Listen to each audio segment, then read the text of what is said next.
नमस्कार प्यारे विद्यार्थियों, आपका अपने YouTube चैनल मैथ्स बाय ओम जी में स्वागत है। आज हम आपके लिए लेकर आए हैं अर्धवार्षिक परीक्षा 2023-24 का पेपर सॉल्यूशन का सेकंड पार्ट। इसमें जो लास्ट के पार्ट में प्रश्न थोड़ा सा कट गया था, तो मूल बिंदु के निर्देशांक होते हैं, यानी मूल बिंदु के निर्देशांक 0,0 होते हैं, जिसको अपन ओ बिंदु के नाम से दर्शाते हैं। जैसा कि ये एक्स ओ एक्स डैश है, ये बाई ओ बाई डैश है। तो जिस बिंदु पर दोनों अक्ष यानी एक्स अक्ष और बाई अक्ष एक दूसरे को प्रतिच्छेद करते हैं, उस बिंदु को बोलते हैं ओ, ओरिजिन यानी मूल बिंदु, और उसके निर्देशांक होते हैं 0,0। रैखिक समीकरण युग्म a1x plus b1y plus c1 बराबर 0 और दूसरा है a2x plus b2y plus c2 बराबर 0 में यदि a1 अपॉन a2 बराबर b1 अपॉन b2 बराबर c1 अपॉन c2 हो, तो निरूपित रेखाएं कैसे होगी, मतलब किस टाइप की होगी वो रेखाएं, समपाती होगी, प्रतिच्छेदी होगी या फिर समांतर होगी। तो देखिए, आपको ये तीन कंडीशन याद रखनी होगी यहाँ पर कि यदि a1 बटे a2 is not equal to b1 बटे b2 बराबर c1 बटे c2 हो, तो ये रेखाएं प्रतिच्छेदी होगी। इन दोनों समीकरण युग्म का संगत हल होगा और इसके अद्वितीय हल होंगे।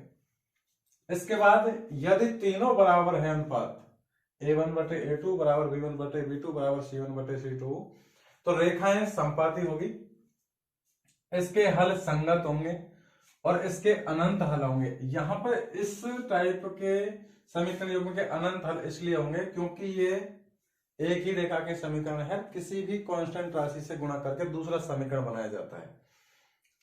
इसके बाद तीसरी कंडीशन ये है कि यदि a1 बटे a2 बराबर b1 बटे b2 is not equal to c1 बटे c2 हो, तो रेखाएं समांतर होती हैं, इसका कोई हल नहीं होता है और कोई हल नहीं होता तो ये असंगत हल हो जाएंगे।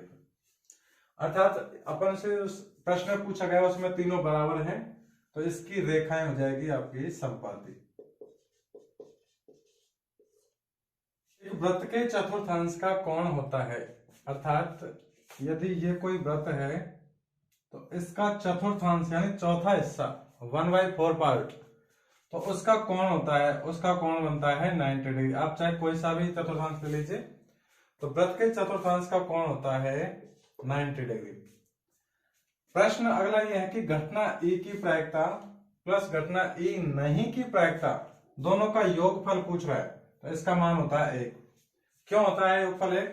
क्योंकि अपन को पता है कि P of E plus P of E बार दोनों का योगफल 1 होता है। ये एक फॉर्मूला है प्रायिकता वाले चैप्टर में से। वृत्त के एक बिंदु पर, जैसे ये कोई वृत्त है, इसके एक बिंदु पर स्पर्श रेखा केवल और केवल एक होती है, तो स्पर्श रेखा बिंदु पर एक स्पर्श रेखा होती है। पूरे वृत्त पर स्पर्श रेखाएं अनंत हो सकती है, क्योंकि ये एक बिंदु से समान दूरी पर स्थित अनंत बिंदुओं का बिंदुपथ होता है वृत्त, तो उस पर अनंत बिंदु है, इसलिए उन बिंदुओं पर अपन अनंत स्पर्श रेखाएं खींच सकते हैं।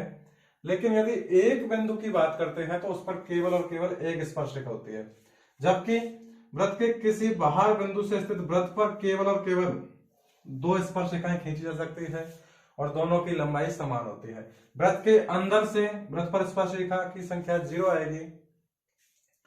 इसके बाद नेक्स्ट प्रश्न है, बिंदु 5,6 की x अक्ष से दूरी होती है।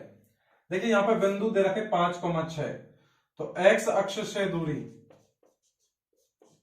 x अक्ष से दूरी ये सदैव y का मान आएगा, और y अक्ष से दूरी, y अक्ष से दूरी ये सदैव x का मान होता है। लेकिन इनमें भी आपको पॉजिटिव मान ही लेना है, चाहे वो नेगेटिव भी हो तब भी आपको पॉजिटिव लेना है, क्योंकि डिस्टेंस नेगेटिव में नहीं हो सकती। तो देखिए बिंदु 5,6 की x अक्ष दूरी, तो यहाँ पे y का मान है 6, तो ये दूरी हो जाएगी 6। अगर ये बिंदु इस तरीके से होता -5,-6, फिर पूछता है इसमें कि इसकी x अक्ष दूरी, तो यहाँ -6 नहीं आता, आंसर आता +6। ऑप्शन में आपको -6 भी मिलेगा, +6 भी मिलेगा।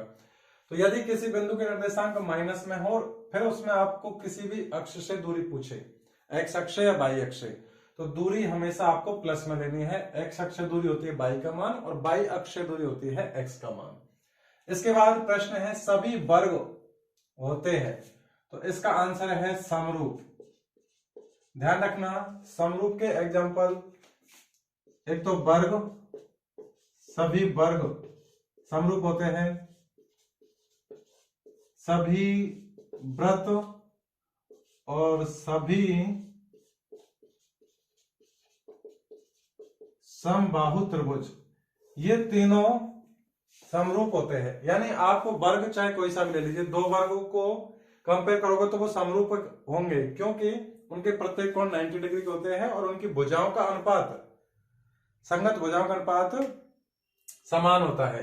भाई अनुपात चाहे कुछ भी हो, लेकिन संगत चारों भुजाओं की बराबर होती है तो चारों का अनुपात समान आएगा।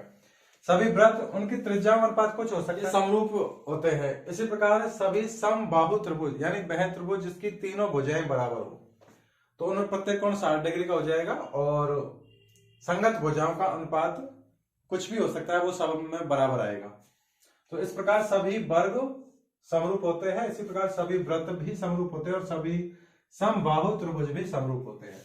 इसके बाद प्रश्न है कि दो मूल होते हैं यदि B square minus 4ac is equal to 0 हो, अर्थात बी स्क्वायर माइनस 4ac बराबर 0 दे रखा है, तो ये कंडीशन बनती है मूल वास्तविक और समान होने की। तो दो वास्तविक व समान ये बराबर मूल होते हैं जब B square minus 4ac is equal to 0 हो।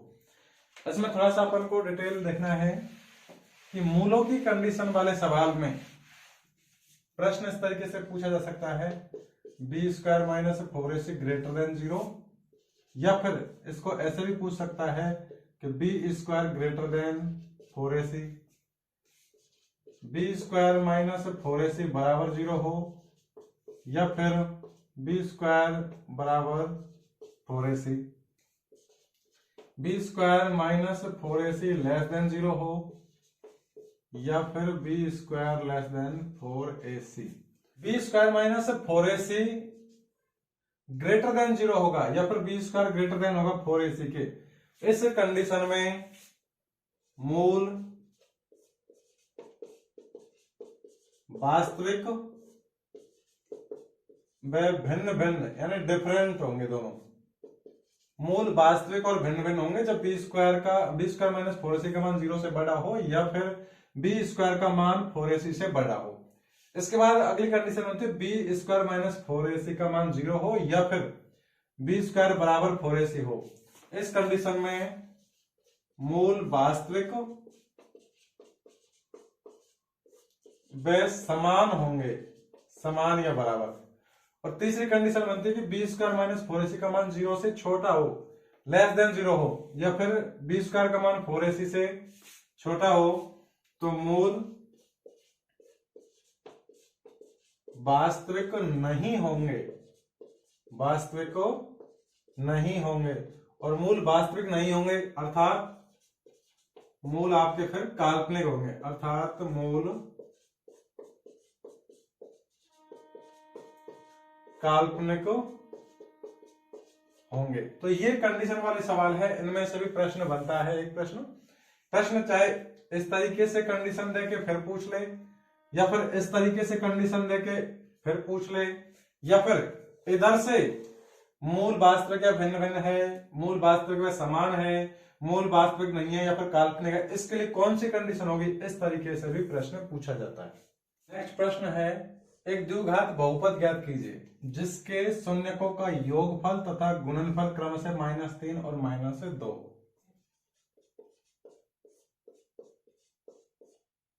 माना कि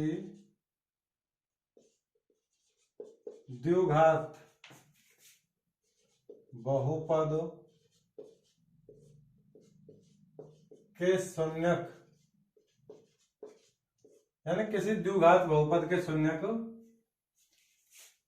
अल्फा व बीटा हो, तो द्विघात बहुपद का सूत्र होता है द्विघात बहुपद ये होता है एक्स स्क्वायर माइनस दोनों शून्यकों का योगफल गुणा एक्स प्लस दोनों शून्यकों का गुणनफल, अर्थात x square minus alpha plus beta गुणा एक्स यानी दोनों शून्यकों का योगफल का गुणा एक्स प्लस दोनों शून्यकों का गुणनफल। यहाँ पे मान रख देंगे, इसलिए X square as it is minus alpha plus beta यानी दोनों शून्यकों का योगफल, और शून्यकों का योगफल दे रखा है सवाल में, क्रमशः दे रखा है, अर्थात योगफल का मान -3 है और गुणनफल का मान है +2। तो ये अल्फा प्लस बीटा योगफल का मान -3 है गुणा एक्स प्लस अल्फा गुणा बीटा दोनों का गुणनफल है प्लस में वो 2।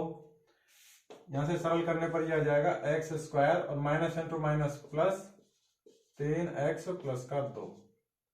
अब देखिए ये आंसर आया है जब सवाल में दे रखा है कि इनका गुणनफल और योगफल का मान दे रखा है। अब इसमें सवाल इस तरीके से दे सकता है अल्फा का मान और बीटा का मान, तो यहाँ पे थोड़ी सी गलती नहीं करनी है अपन को।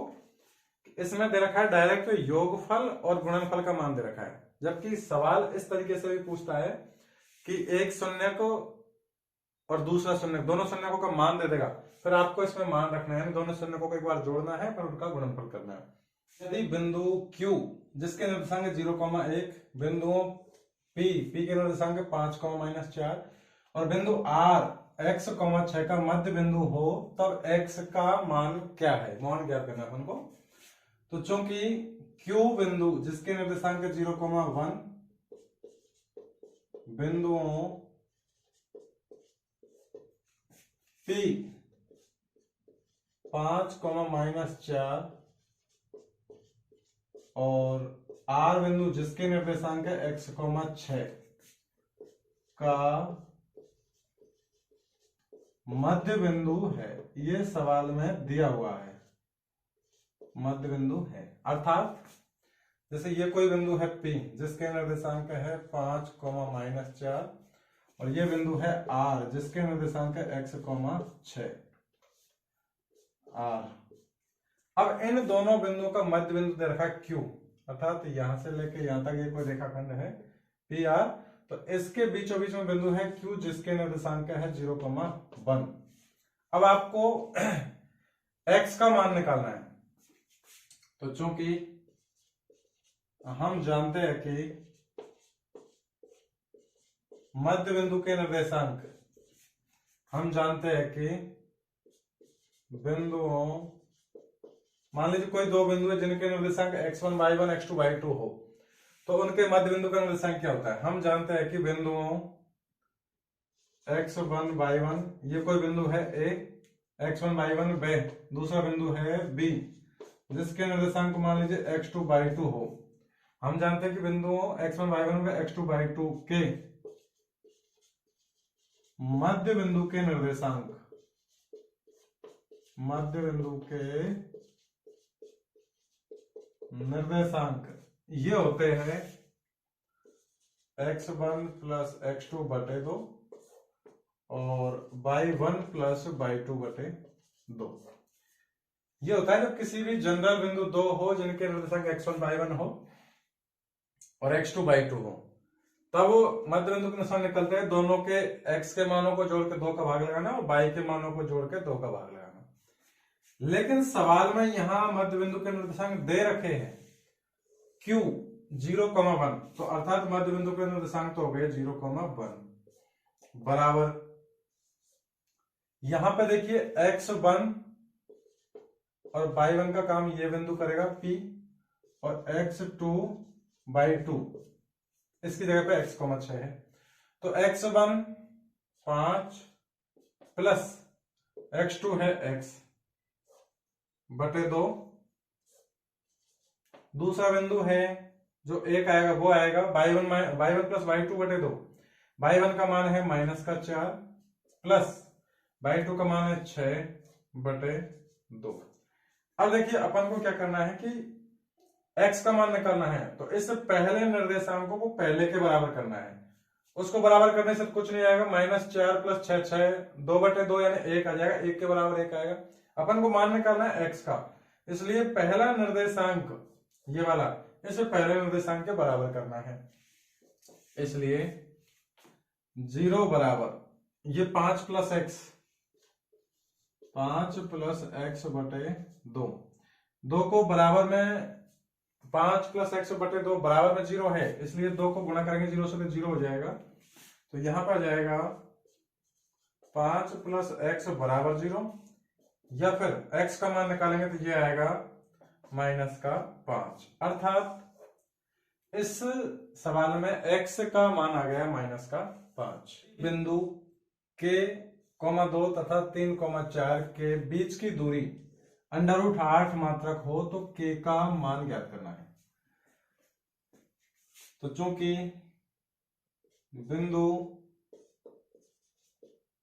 इस बिंदु को अपन P नाम दे लेते हैं, बिंदु P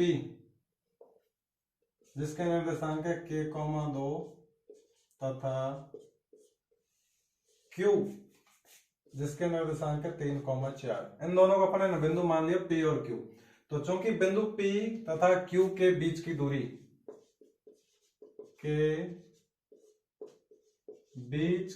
दूरी ये सवाल में दे रखी है √8 मात्रक, x1 माइनस x2 का whole square plus y1 minus y2 का होल स्क्वायर, ये होता है सूत्र। या फिर इसको अपन थोड़ा सा इस तरीके से लिख सकते हैं, x2 माइनस x1 का whole square plus y2 minus y1 का होल स्क्वायर, क्योंकि दोनों का डिफरेंस है फिर उसका स्क्वायर है तो उससे कोई फर्क नहीं पड़ने वाला, y2 माइनस y1 का होल स्क्वायर, ये सूत्र होता है दूरी सूत्र से। अब देखिए यहां से इन दोनों के बीच की दूरी निकालेंगे तो ये आएगा √k माइनस 3 का होल स्क्वायर प्लस इधर आएगा y1 माइनस y2 2 माइनस 4 का होल स्क्वायर, 2 माइनस 4 का होल स्क्वायर, ये दूरी सूत्र से सवाल अपन कैलकुलेट किया वो है मान, और इसका मान सवाल में दे रखा √8, यहां भी √ है यहां भी √ है, दोनों ओर वर्ग कर देंगे, दोनों ओर वर्ग करने पर, दोनों ओर वर्ग करेंगे तो इधर रूट है, इसका स्क्वायर करेंगे तो रूट भी हट जाएगा, स्क्वायर भी हट जाएगा, तो इसलिए ये आ जाएगा k माइनस 3 का होल स्क्वायर प्लस 2 माइनस 4 हो जाएगा माइनस का 2 इसका होल स्क्वायर बराबर इधर रह जाएगा सिर्फ 8, दोनों तरफ से √ हट जाएगा वर्ग करने पर। अब यहां से देखिए होल स्क्वायर खोल देंगे, k माइनस 3 का whole square a minus b का होल स्क्वायर लगेगा, तो k का वर्ग प्लस 3 का वर्ग 9 और माइनस 2 गुणा अर्थात a square plus b square minus 2b, a minus b का होल स्क्वायर से, और प्लस 2 का वर्ग है 4, माइनस का है फिर भी वर्ग प्लस का ही आएगा, क्योंकि वर्ग चाहे संख्या प्लस की हो या माइनस की, वर्ग हमेशा प्लस में आएगा, और बराबर में है 8। यहाँ पे सूत्र अपन ने काम में लिया है a माइनस बी का होल स्क्वायर, ये होता है a square plus b square minus का 2ab, अर्थात पहली संख्या का वर्ग प्लस दूसरी संख्या का वर्ग माइनस 2 गुणा पहली संख्या गुणा दूसरी संख्या। अब देखिए इसको थोड़ा सा अपन सॉल्व करेंगे तो आगे क्या आएगा, k square as it is, यहाँ पे ये 2 को 3 से गुणा करूंगा 6 और ये माइनस है तो माइनस का 6k, ये प्लस का 9 है और प्लस का 4 है, 9 और 4 13, लेफ्ट हैंड साइड में इसको उधर ले जाएंगे या फिर उस 8 को इधर ले आओ, तो प्लस का 13 लेफ्ट हैंड साइड में पहले से है 8 बराबर 0, तो ये आएगा k square minus 6k plus का 5। अब यहां पे द्विघात समीकरण बन गया है, अब इसको आपको फैक्टर करके सॉल्व करना होगा। तो देखिए आपको फैक्टर करने हैं, k गुणा 5 करेंगे तो 5k स्क्वायर आना चाहिए गुणा करने पर, और गुणनफल प्लस का आ रहा है इसलिए बीच वाली संख्या जो माइनस का 6k है वो जोड़ने पर आना चाहिए। तो ऐसी संख्या सेलेक्ट करनी है आपको माइनस 6k के स्थान पर 2k के रूप में, ताकि उनका योगफल तो है माइनस का 6k और गुणनफल आ जाए प्लस का 5k स्क्वायर। तो एक माइनस का k ले लेंगे, एक माइनस का 5 के। इन दोनों को जोड़ देंगे तो माइनस का 6 के आ जाएगा, और गुणा करेंगे तो माइनस इंटू माइनस प्लस, और के को 5 के को के से गुणा करेंगे तो 5 के स्क्वायर आ जाएगा। इसलिए के स्क्वायर माइनस के माइनस का 5 के और प्लस का 5 बराबर 0। इसके फैक्टर कर दिए। यहां से देखिए के कॉमन आ रहा है, इसमें से -5 कॉमन आ रहा है, तो के कॉमन लेंगे तो के -1 बचेगा। इधर -5 कॉमन लेंगे तो ये आएगा के -1 बराबर 0।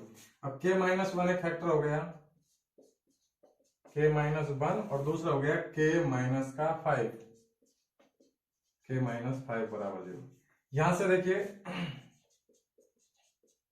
या तो के -1 को 0 करो तो इससे के का मान आएगा +1, या फिर के -5 को 0 के बराबर करेंगे तो इससे के का मान आएगा +5, और ये दोनों ही मान सही है। तो जो आपको बिंदु, इन दोनों बिंदुओं के बीच की दूरी √8 दे रखी थी, तो उससे जो के का मान निकल के आया वो है के बराबर 1 या फिर 5। आप कोई सा भी मान रख लीजिए, के का मान 1 रखोगे तब भी दूरी √8 ही आएगी, और के का मान 5 रखोगे तब भी इन दोनों बिंदुओं के बीच की दूरी √8 ही आएगी। सवाल है 6 सेमी त्रिज्या वाले एक वृत्त के एक त्रिज्य खंड का क्षेत्रफल ज्ञात कीजिए जिसका कोण 60 डिग्री है। तो अपन को यहां दिया हुआ है वृत्त की त्रिज्या, वृत्त की त्रिज्या r बराबर दे रखा है 6 सेमी, और दूसरा दे रखा है कोण थीटा बराबर दे रखा है 60 डिग्री। अपन से पूछा जा रहा है त्रिज्य खंड का क्षेत्रफल। तो चूंकि हम जानते हैं कि वृत्त के त्रिज्य खंड का क्षेत्रफल, वृत्त के त्रिज्य खंड का क्षेत्रफल ये होता है πr² थीटा बटे 360 डिग्री, या फिर एक और होता है 1/2 गुणा चाप की लंबाई गुणा त्रिज्या। तो चूंकि चाप की लंबाई इसमें दे नहीं रखा तो अपन को यही सूत्र काम में लेना होगा, तो यहाँ पे मान रखेंगे, इसलिए पाई का मान 22/7। यदि आपको पाई का मान अलग से कुछ बता नहीं रखा हो कि 3.14 यूज में करना है, यूज लेना है, तो आपको 22/7 ही लेना है जनरली। पाई का मान 22/7 गुणा r त्रिज्या 6 है, तो 6 गुणा 6 गुणा थीटा का मान 60 डिग्री है, तो 60/360, 1 0 से 1 0, 6 से काट देंगे 36, 6 से 6 कट जाएगा, ये हो जाएगा 22 6 132। 132 में 7 का भाग देना है, देखिए 7 एकम 7, 6 से इस बचेगा 62 हो जाएगा, 7 8 56, 62 में से 56 जाएगा, 6 बचेगा।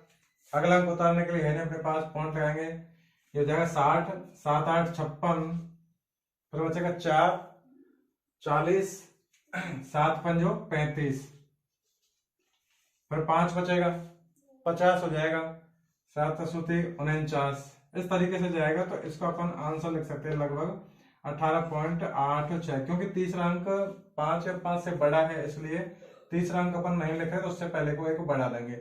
अब ये क्षेत्रफल है और मात्रा किसमें सेंटीमीटर है, तो ये आएगा 18.86 सेंटीमीटर स्क्वायर।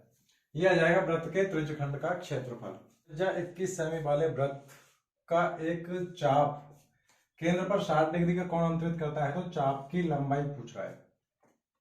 तो देखिए यहाँ पर इस तरीके का अपन कोई कच्चा चित्र बना सकते हैं, जिसका वृत्त का केंद्र O है, ये एक त्रिज्या है OA, O भी 21 सेमी है, चाप की लंबाई पूछा जा रहा है, A भी पूछ रहा है, और ये केंद्र पर अंतरित कोण है 60 डिग्री, तो थीटा का मान 60 डिग्री है, त्रिज्या R का मान दे रखा है 21 सेमी। अब चाप की लंबाई पूछ रहा है, तो चूंकि चाप की लंबाई का सूत्र होता है 2πr थीटा बटे 360 डिग्री, मान रख देंगे, तो ये हो जाएगा 2 पाई का मान 22/7 गुणा r का मान 21 दे रखा है, गुणा थीटा का मान है 60 डिग्री, और बटे 360। ये 60 से 360 कट जाएगा 6 बार, 7 से कट जाएगा 21 3 बार, 3 से 6 कट जाएगा 2 बार और 2 से 2 कट जाएगा, अर्थात यहाँ रह गया सिर्फ 22। और चूंकि चाप की लंबाई है तो ये जो सेंटीमीटर तो सेंटीमीटर में आएगा, मीटर है तो मीटर में, तो ये आएगा 22 सेंटीमीटर। तो अतः चाप की लंबाई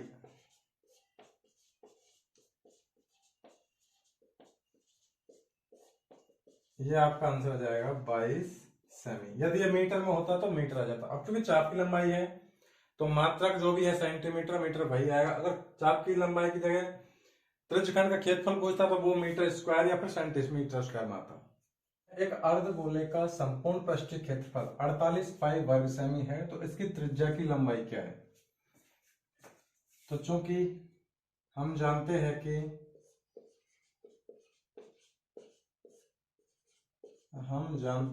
कि अर्धगोले का संपूर्ण पृष्ठीय क्षेत्रफल, अर्धगोले का संपूर्ण पृष्ठीय क्षेत्रफल ये होता है 3 पाई आर स्क्वायर। इसलिए जो 3 पाई आर स्क्वायर फॉर्मूला होता है ये तो सूत्र है, और यहां पर मान दे रखा है 48 पाई वर्ग सेमी, तो इसका मान बराबर हो जाएगा, यहां से पाई कैंसिल हो जाएगा, 3 का भाग 48 में 16 बढ़ जाएगा, आर स्क्वायर का मान आएगा 16, इसलिए आर का मान हो जाएगा √16। अब देखिए 16 का वर्गमूल प्लस माइनस 4 दोनों ही आते हैं, लेकिन त्रिज्या है, त्रिज्या का मान माइनस में आएगा नहीं, इसलिए आर बराबर हो जाएगा 4। अब ये किसमें है? सेमी में, तो ये सेमी में जाएगा। तो अर्धगोले की त्रिज्या की लंबाई, ये डायरेक्ट त्रिज्या भी लिख सकते हैं अपन, त्रिज्या की लंबाई आर बराबर होगी 4 सेमी। तो 5, 6, 7, 9, के और 20 का समांतर माध्य 11 है, तो के का मान पूछा आपसे। तो चूंकि हम जानते हैं कि समांतर माध्य या फिर ओनली अपन माध्य भी बोल सकते हैं, माध्य x बार, इसका सूत्र होता है, यदि केवल आंकड़े आपको दे दिए जाए तो इसका सूत्र होता है आंकड़ों का योग बटे आंकड़ों की संख्या। आंकड़ों का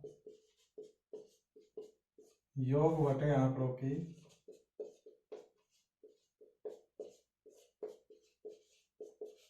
संख्या। अब यहां पे देखिए सवाल में माध्य का मान दे रखा है 11, इसलिए 11 बराबर आंकड़ों का योग, अर्थात ये जो अपन को आंकड़े दे रखे इनका योगफल, तो लिख दीजिए एक बार पहले 5 + 6 + 7 + 9 + k + 20 बटे कितने नंबर है ये? 3 और 2 5 1 6, तो ये 6 सरल करेंगे तो 11 बटे 1 लिख दीजिए यहाँ पे, बराबर 5 और 6 11 और 7 18 9 27 और 20 47, अर्थात ये हो जाएगा k + 47, यानी k एक अलग नंबर है जिसका अपन को पता नहीं, उसका तो मान ज्ञात करना है, और बाकी इनको जोड़ेंगे तो ये 47 हो जाएगा। तो k + 47 बटे 6, बाजू गुणा करेंगे इनको तो 11 को 6 से गुणा करेंगे हो जाएगा 66, अर्थात k + 47 बराबर आ जाएगा 66। यहाँ से पक्षांतर करेंगे तो k का मान आ जाएगा 66, इस 47 को उधर ले जाएंगे तो ये माइनस का हो जाएगा, तो -47, घटाएंगे तो 16 में से 7 गएगा तो 9 बचेगा, और यहाँ 5 रह जाएगा, 5 में 4 जाएगा 1, अर्थात k का मान आ जाएगा अपना 19, अर्थात k बराबर 19। इसका एक पासे की उछाल में 3 से छोटा अंक आने की प्रायिकता ज्ञात करेंगे। चूंकि पासे पर कुल अंक होते हैं 6, 1 2 3 4 5 और 6 अंक होते हैं, इनमें से 3 से छोटा अंक आने की प्रायिकता, अब चूंकि 3 से छोटे सिर्फ 2 ही अंक होते हैं, माना कि पासे को उछालने पर या पासे की उछाल में 3 से छोटा अंक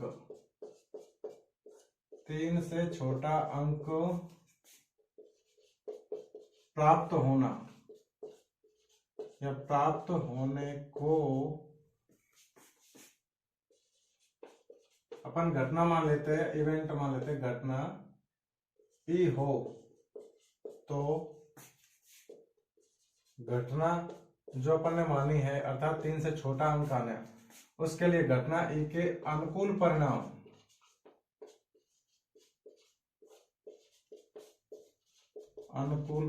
कितने हो जाएंगे? देखिए 3 से छोटा अंक सिर्फ 2 ही होते हैं, इसमें 2 होते हैं, वो कौन कौन से? 1 और 2। जबकि पासे में कुल परिणाम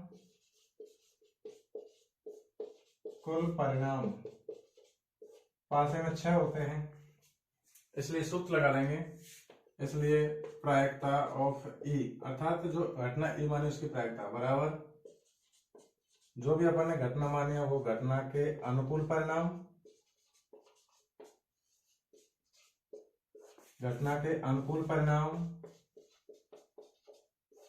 बटे कुल परिणाम।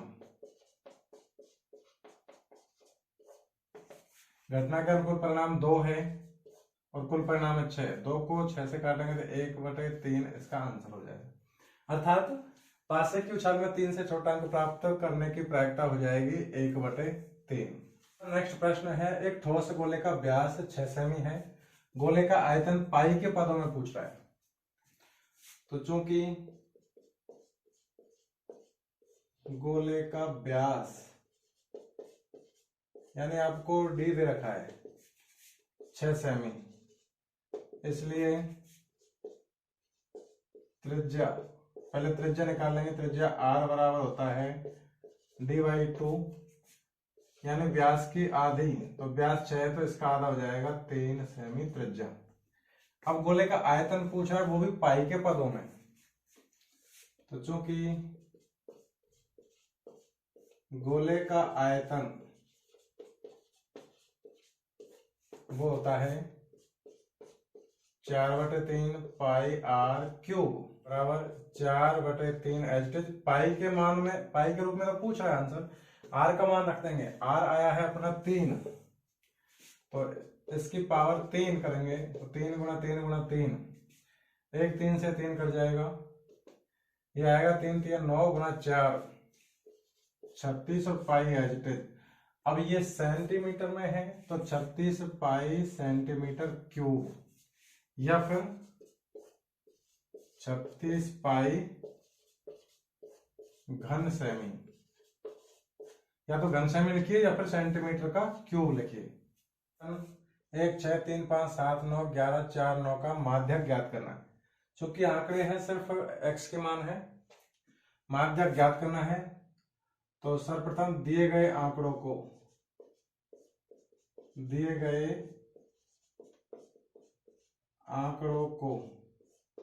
या तो आरोही क्रम में जमा लेंगे या फिर अवरोही क्रम में। तो सर्वप्रथम दिए गए आंकड़ों को आरोही क्रम में जमाने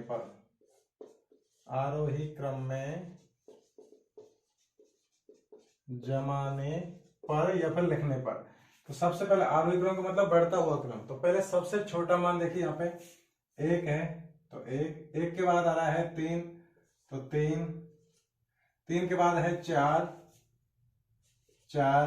के बाद है 5 6 7 7 के बाद है 9 2 बार है, देखिए 9 9 और 11 9 9 और 11। अब देखिए यहाँ पे टोटल पद कितने उतने यहाँ होने चाहिए, 4 4 8 9 पद है। यहाँ पे देखिए 9 पद है क्या, 4 4 8 1 9 पद है। अब दिए गए आंकड़ों को आरोही क्रम में जमाने के बाद क्योंकि माध्यक निकालना है, तो माध्यक ज्ञात करने का डायरेक्ट तरीका यह भी है, क्योंकि बीच में टोटल पद 9 है तो 4 पद ऊपर से छोड़ देंगे और 4 पद नीचे से, इसका आंसर हो जाएगा 6। लेकिन तरीके से जमाएंगे तो कैसे करोगे, क्योंकि पदों की संख्या चूंकि पदों की संख्या n बराबर 9 यानी विषम है, पदों की संख्या 9 है, इसलिए ये स्टेप कब लिखनी है, जब पहले आपको दिए गए आंकड़ों को आरोही या अवरोही क्रम में जमाने के बाद। तो चूंकि पदों की संख्या n बराबर 9 है, इसलिए माध्यक m बराबर हो जाएगा 9 + 1/2 वां पद,